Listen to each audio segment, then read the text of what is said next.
A honestidade tem preço? Sobre isso a gente vai conversar com César Romão. Ai, mas é de uma elegância. Tudo bem? Tudo, meu querido. Prazer em vê-lo. Prazer é todo meu. Sempre bom recebê-lo, sempre muito inspirador te ouvir e os temas que você nos propõe. Muito obrigado. Vamos falar sobre honestidade e gentileza, né? Os dois, honestidade e gentileza. Matéria muito bonita. Pois é, foi uma gentileza que foi retribuída com um gesto de honestidade e caráter.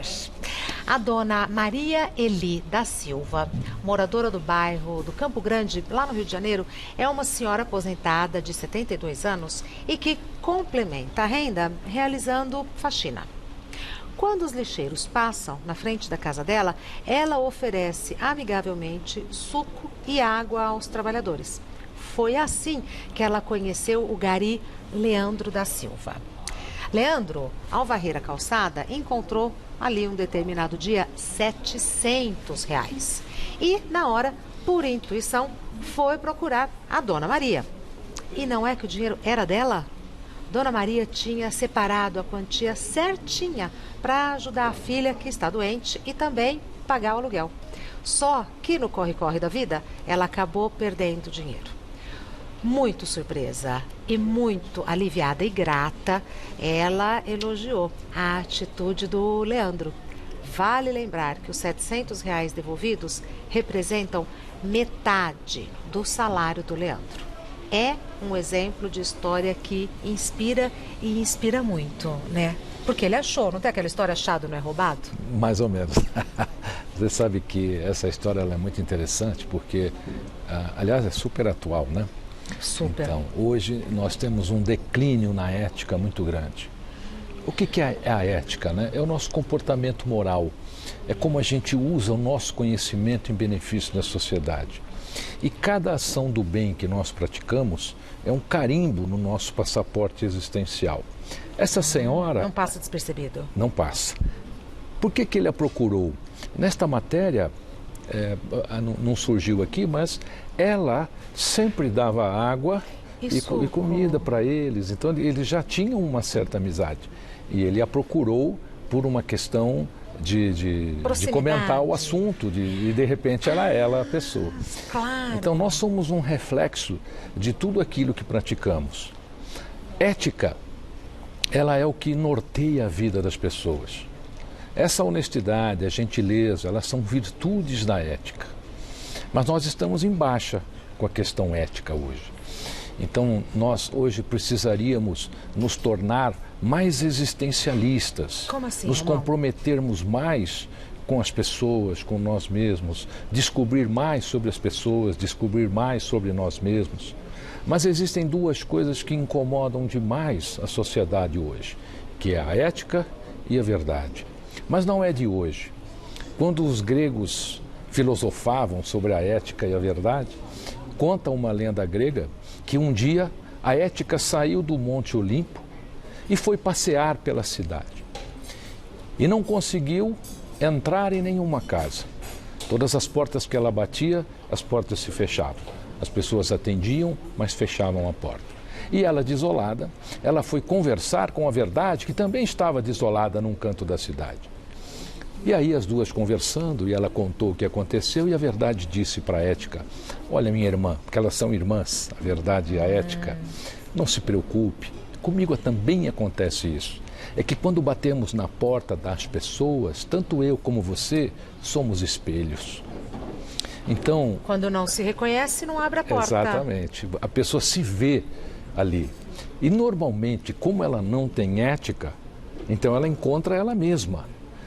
Há muitos anos, na década de 30 mais ou menos, na época em que os circos faziam muito sucesso, existia um dono de um circo que ele fazia a seguinte propaganda: entre aqui, pague apenas $1 e conheça o animal mais feroz do planeta.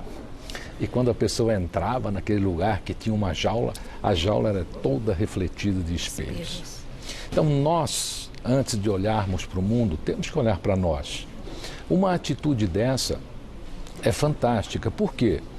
Olha, não adianta carro autônomo, não adianta drone fazendo entrega, não adianta celular além da curva da tecnologia, se o universo e as pessoas que habitam esse universo não têm atitudes que transformam corações?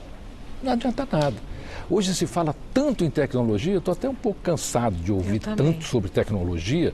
Mas aí as maravilhas da tecnologia. As maravilhas da tecnologia, mas ainda tem gente que encontra, por exemplo, um dinheiro e pior. Não é que ela não vai procurar quem é o dono, ela sabe quem é o dono e não devolve. E oculta isso. Ô, Romão, então quem falta com a verdade, falta com a ética. Mentir é antiético. Então, as virtudes, existe a ética e existem as virtudes da ética. A honestidade, a gentileza, a verdade são virtudes da ética. Então, toda vez que nós falamos... E só existe a ética do bem, não tem a ética do mal. Então, você fala assim, aquele bandido não é ético.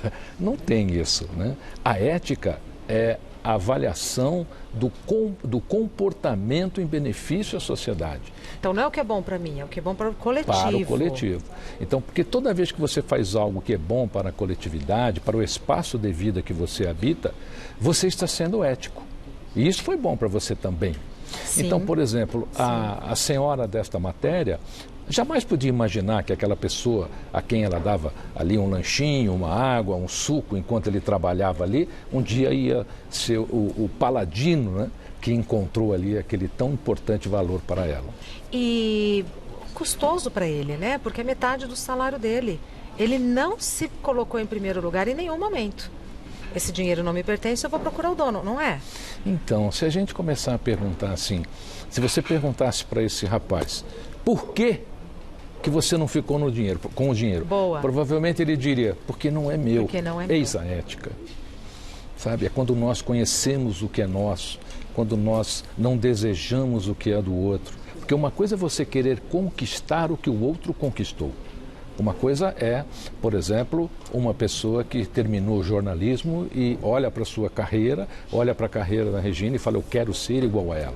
Então ela quer conquistar. Outra coisa é alguém, tá certo, que é jornalista e fala, eu quero tirar essa mulher de lá porque eu quero ocupar o lugar dela. Muito diferente. Então existe uma diferença. A primeira atitude é ética, a segunda não. Toda vez que você atua sem ética, lá na frente, isso vai acabar ocasionando um fato para você. Um percalço? Se você pegar algo de alguém que não é seu, pode ter certeza. Lá na frente você vai perder algo, talvez até de valor maior. Muito interessante isso. Isso é uma questão de religião ou é a dinâmica da vida, Romão? É muito interessante isso que você está falando. Nós somos uma fonte elétrica. O cérebro é uma fonte elétrica. Então nós emitimos impulsos. A memória do universo se chama Akasra. E ela nos remete tudo aquilo. Peraí, o universo então tem uma memória. Tudo que é feito fica nessa memória. Fica nessa memória. Essa memória chama-se Akasra. É uma memória energética, como se fosse uma bola de energia. E ela avalia você pelo seu comportamento, as energias que você emite. Não tem escape. Não tem escape. Então, amanhã ela precisa enviar uma energia para você. Se você emitiu uma energia de tomar posse de algo que não é seu, vai ser essa. Pode ter certeza que é essa que você vai ter de volta. É mais do que a lei da ação e reação que Einstein comentava. É muito mais. Porque ela vem da massa de energia da memória do nosso universo. Então, a partir de hoje, você sabe que é fácil a gente viver com ética. Quer ver? A partir de hoje, você faz o seguinte, minha querida amiga, você faz o seguinte, meu querido amigo, corrige ou acerta os seus erros. Ah, Romão, mas eu não tenho nenhum. Bom, pergunta para o seu pai, para sua mãe, para o seu marido, para sua mulher. Se perguntar para sua mulher, ela vai ficar uma semana com você, explicando para você todos os filhos, todos os seus erros. Né? Por quê? Porque é aí que a gente perde a consciência da ética. As pessoas às vezes erram tanto que acham que estão acertando na cabeça delas. Ela acha que ela não fez mal algum. Se o seu filho chegar em casa com algo que não é dele, da escola, pergunte como ele conseguiu. Se falar que achou, vá com ele até a escola e devolva para a escola. A escola que encontre a quem pertence. Romão, é muito comum quando a gente vê alguém fazendo uma coisa, uma atrocidade, alguma coisa que a gente condena, a gente pensar, poxa vida, será que dorme? Quem faz tendo a consciência ou não tendo a consciência, mas quem pratica o mal, deita e dorme? Regina, você mesma deu a resposta, olha que interessante. Tendo a consciência ou não tendo a consciência, né? A maioria das pessoas que deita e dorme, quando avassalam e corrompem todas as virtudes da ética, não tem consciência. Não tem Não consciência? tem consciência. Então como é que como faz? um zumbi, é como um corpo sem alma. É uma mente, mas uma mente sem consciência. Por quê? Que triste. Porque não foi colocado, trabalhado nessa mente, na criação dessa pessoa, os valores da ética. Os valores do quão importante é a ética. E isso a gente começa a fazer a partir dos 7 anos de idade nas crianças, porque é ali que as crianças começam a formar o seu caráter. E aí você diz assim, como é que esse político dorme, por exemplo? É o que a gente mais ouve, não é isso? Mas como é que dorme? Como é que Roubou esse merenda? político dorme? Ele dorme melhor que a gente. Por quê? Não tem consciência. A consciência dele não tem nenhuma noção de ética. E mais, ele ainda acha que está correto, que é necessário incrementar aquela atitude, que ainda foi pouco. Por isto, a ética, ela faz parte da criação da civilização, e os gregos o fizeram muito bem quando criaram a ética e as suas virtudes, porque foi assim que eles estruturaram, talvez a maior civilização que nós já tivemos. Sim. Agora, hoje, o que nós fazemos com isso? Poxa, a gente não se fala mais em ética. É verdade. Só se fala em coisa errada e coisa certa. Isso. Mas a gente tem que ir à origem disso. Não é para ensinar o que é certo e o que é errado. É para ensinar aos jovens, às crianças, o que é ético. Porque isso é um conceito muito mais amplo do que o que é certo e o que é errado. Quando você ensina ética, naturalmente, esta pessoa só terá um comportamento que beneficiará a sociedade.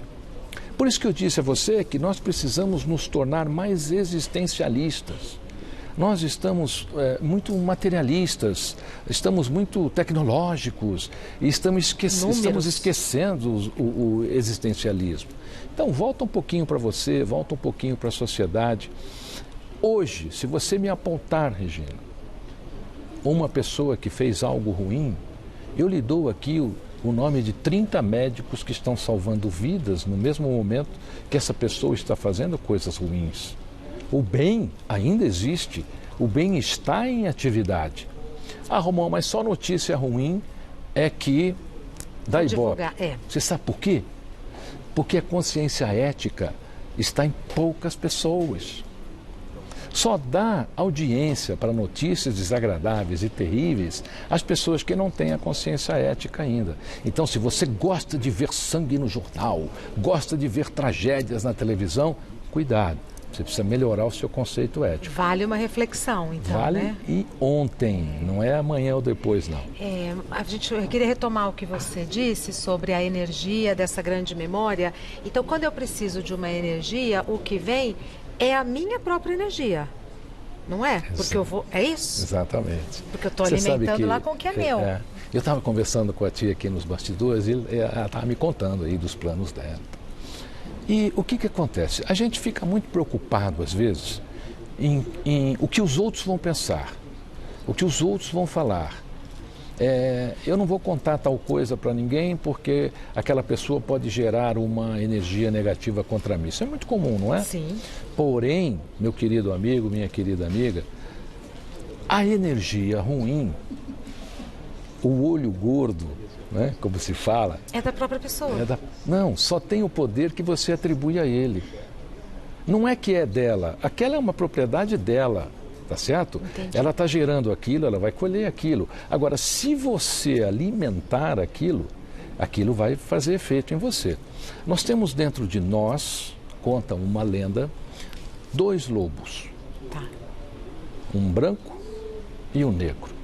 O negro é a escuridão da existência. O branco é a esperança da existência. E eles vivem lutando. Irá sobreviver aquele que você alimentar. Então, o que é que você está alimentando no seu universo? A escuridão, você irá viver a escuridão. Você está alimentando o seu lobo branco, que a esperança na existência, a felicidade na existência, ele vai vencer essa luta. Mas é opcional isso? Eu posso escolher? Você deve. O universo é composto de duas colunas, decisões e escolhas. Sob as decisões e as escolhas, toda a sua vida será norteada. Se há duas coisas que precisamos fazer bem feitas na vida, é decidir e escolher. Faça boas escolhas, tome boas decisões, porque a sua vida será exatamente desta maneira. A maneira que você escolheu, a maneira que você decidiu. Não tem como fugir de mim mesma, né? Das minhas escolhas e das minhas decisões. Olha que interessante. Você falou uma outra coisa fantástica, Regina. Eu ouço muito isso. Romão, vou fazer um sabático, né? A pessoa vai sumir no mundo, tá certo? Por algum tempo. E eu quero me distanciar de tudo. De todo mundo. Vou morar em outra cidade, vou sair do Twitter, vou sair do Facebook. Só que tem uma coisa. Quando ela sai desse universo que ela vive e vai para outra cidade. Ela vai junto. Ela vai junto, isso mesmo, Regina, né? Você está indo, então você está levando a sua bagagem. Que bagagem é essa que você está levando? Então, se você achava que essa cidade é ruim e você levou a mesma bagagem mental, emocional e a que está aí no seu espírito para outra cidade, você nem vai chegar lá e vai ver os mesmos problemas. O moço do posto de gasolina vai te atender mal, você nunca viu na vida, mas ele vai te atender mal, porque você já tem esse contextual.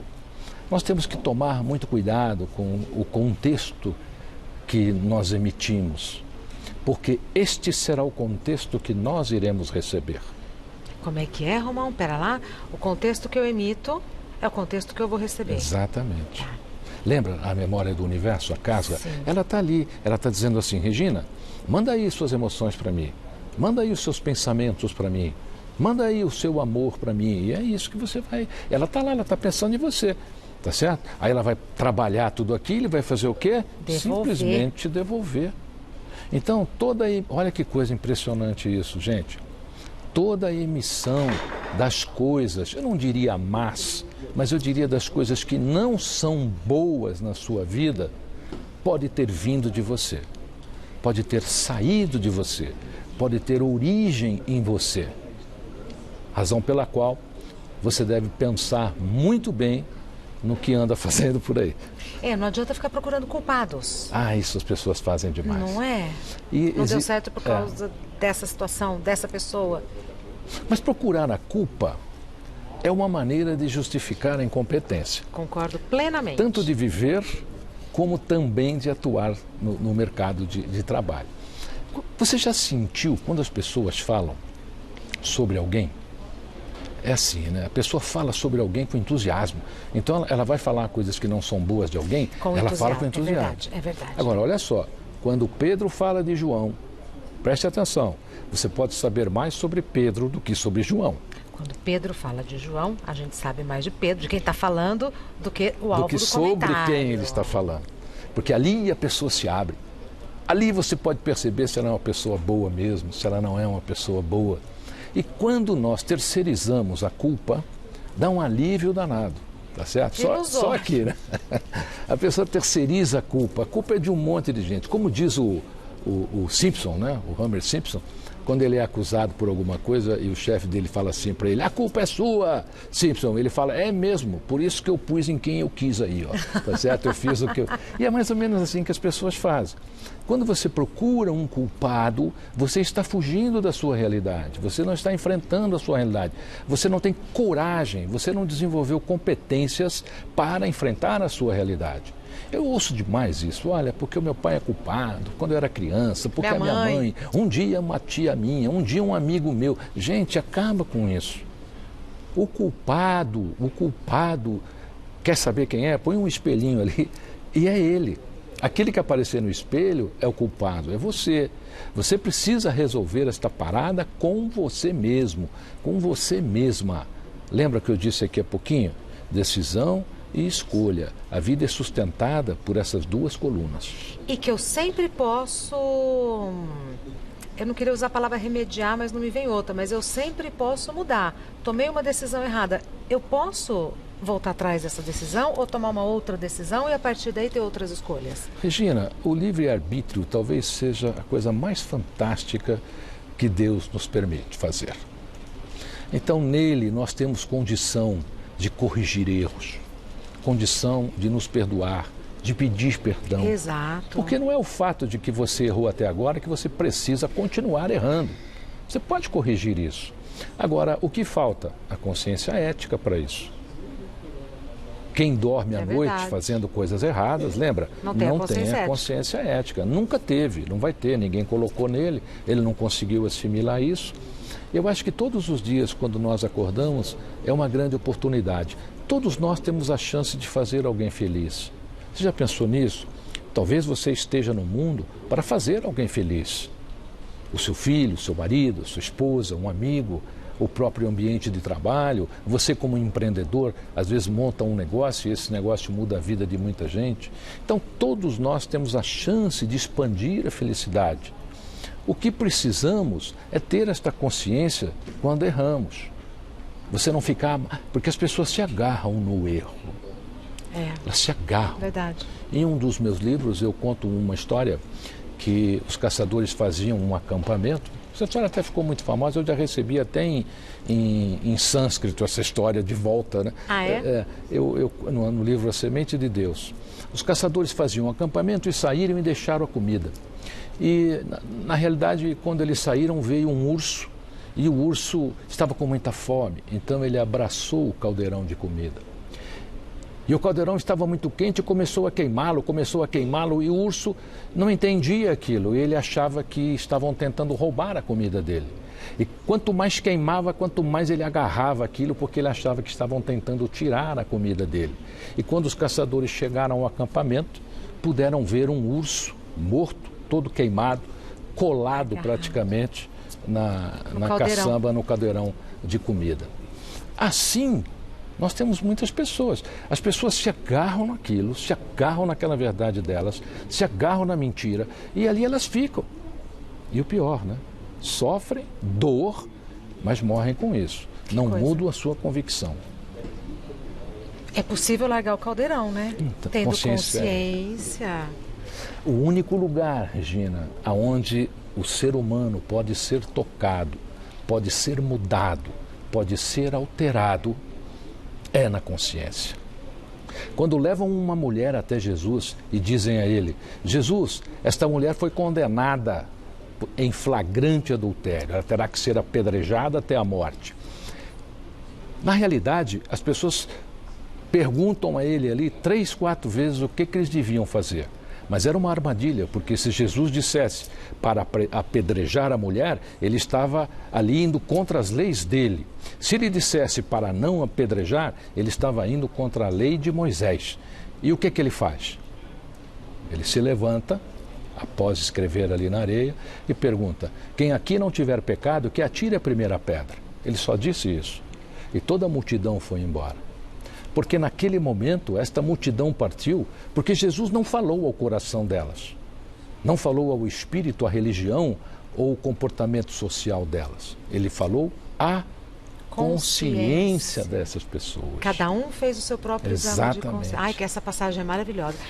Ouvi o Romão, é maravilhoso. Pode ficar com a gente? Fico, claro. Particularmente muito inspirado hoje, hein, Romão? Muito obrigado. Nossa Senhora, quem agradece somos nós. Um luxo, uma alegria, um privilégio ter você aqui conosco. Muitos livros o Romão tem. Eu vou falar de um, que é O Milagre do Acaso. Eu sempre falo esse, podíamos trocar, né? Mas aí a gente mostra os slides com todos eles. São todos eles, você encontra em todas as livrarias do Brasil. A gente falou um pouquinho hoje aqui de relacionamento. Olha, tem o Só o Amor Não Basta. Esse livro é fantástico. Só o Amor Não Basta é maravilhoso. Só pode comprar de 2, porque o homem tem que ler junto com a mulher. Ah, olha essa dica. Porque lá o livro é metade para o homem e metade para a mulher. Tá, então, o Só o Amor Não Basta. Só o Amor Não metadinha, Basta. Metadinha, beleza. Aí vamos falar dele hoje. Então, se você tiver aí com algum problema no seu relacionamento, alguma dúvida, quiser trabalhar um pouquinho essa dúvida aí, o livro Só o Amor Não Basta, olha, é um grande companheiro, porque ele tem lá as características do homem, as características da mulher. Um não pode ler o do outro? Pode. Ah, tá. Até vai ler, é até bom. Não é? Porque você vai entender. Tá. Então tem lá, como é que a mulher deve fazer para que o homem a entenda, como é que o homem deve fazer para que a mulher o entenda. Só um exemplozinho, posso? Claro. A mulher vai ao cabeleireiro, fica o dia todo lá, o dia inteiro. Ela chega em casa e o homem não diz absolutamente nada. E ela pergunta, não notou nada? E ele diz, não notei nada, mudou alguma coisa? E ela cortou o cabelo, tingiu o cabelo. Nossa, fez tudo. Mas como? Eu passei o dia no cabeleireiro. Querida amiga, se você não avisar o homem que você vai ao cabeleireiro e que você vai tingir, cortar e outras coisas mais, ele não vai se ligar. Porque ele fica lá na caverninha. Eu te pergunto, como que não percebe? Ele fica na caverninha. Tá na caverninha. Ele tem um buraquinho dele lá, entendeu? Ele é meio avestruz. A gente também acha os seus livros em sebos, especialmente no estante virtual. Olha, todas as livrarias do Brasil, eu costumo prestigiar sempre os meus queridos amigos dos sebos, até porque lá nos sebos eu estou entre os grandes escritores imortais também. Facebook, Romão César. O Instagram? Então mesmo, Romão César. Me encontra lá, você acompanha meus artigos, os posts que você pode compartilhar. E claro, toda vez que a gente vai estar aqui, a gente sempre avisa o pessoal lá. Prazer, privilégio. Você fica então, né? Fica um pouquinho. Vamos comer a torta de banana com doce de leite da Vivian Feldman. Tá bom, até daqui a pouco. Obrigado, até já. Olhe...